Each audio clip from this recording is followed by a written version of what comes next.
সুবহানাল্লাহ।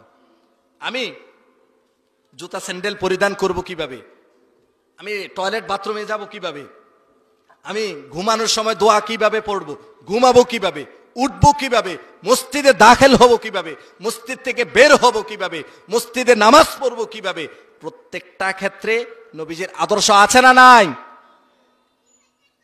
নাকি শুধু ইবাদতের বন্দিগির ক্ষেত্রে আছে আর কিছু নাই? রাষ্ট্র কিভাবে পরিচালনা করতে হবে, সমাজ কিভাবে পরিচালনা করতে হবে, আপনার পরিবার কিভাবে পরিচালনা করতে হবে, এগুলার আদর্শ আছে।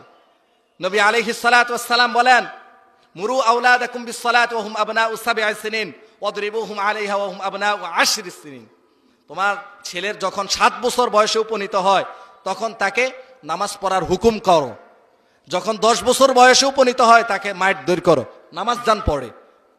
আল্লাহর নবী বলেন, কুল্লুকুম রাঈন ওয়া কুল্লুকুম মাসউলুন আন রাঈয়াতিহি। আমরা প্রত্যেকেই জিম্মাদার, প্রত্যেকে আমাদেরকে কিয়ামতের ময়দানে জবাবদিহি করতে হবে।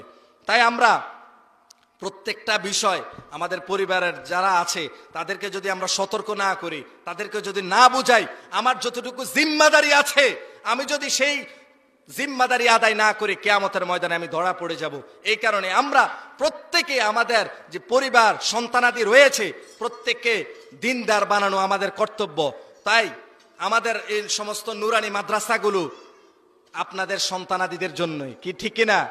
আপনাদের সন্তানাদিদেরকে যদি, আরেকটা কথা খেয়াল রাখবেন, আপনি পিতা, আপনি মা, যারা শুনতেছেন মা, আপনি যদি আপনার সন্তানাদির কাছ থেকে খেদমত পেতে চান, তাদের যদি আপনি পরিপূর্ণ খেদমত না করেন, অর্থাৎ তাদের যে হুকুকাত আছে, হকগুলো রয়েছে, অধিকারগুলো আছে, তা যদি প্রথমে আপনি করতে হবে ছেলের জন্য, আপনি যদি তাদের হকগুলো আদায় না করেন, বিশ্বাস করেন আপনার ছেলে আপনার হক আদায় করবে না।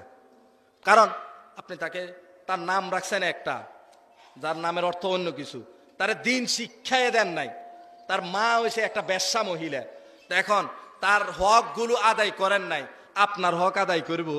আপনি আগে যদি সন্তানের কাছ থেকে হক আদায় করতে চান, পেতে চান, আপনার আগে সন্তানদেরকে এই সমস্ত নুরানি কওমি মাদ্রাসাগুলোর মধ্যে পড়িয়ে একজন আদর্শবান কোরআন শিক্ষা তার অন্তরের মধ্যে দিয়ে তাকে যোগ্যবান বানিয়ে তুলতে হবে, না হয় সে বুঝবে না।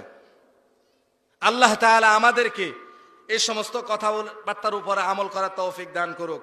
মৌলিক কথা বলছি, নবীজির সিরাত আমাদের জন্য আদর্শ কিনা? আদর্শ।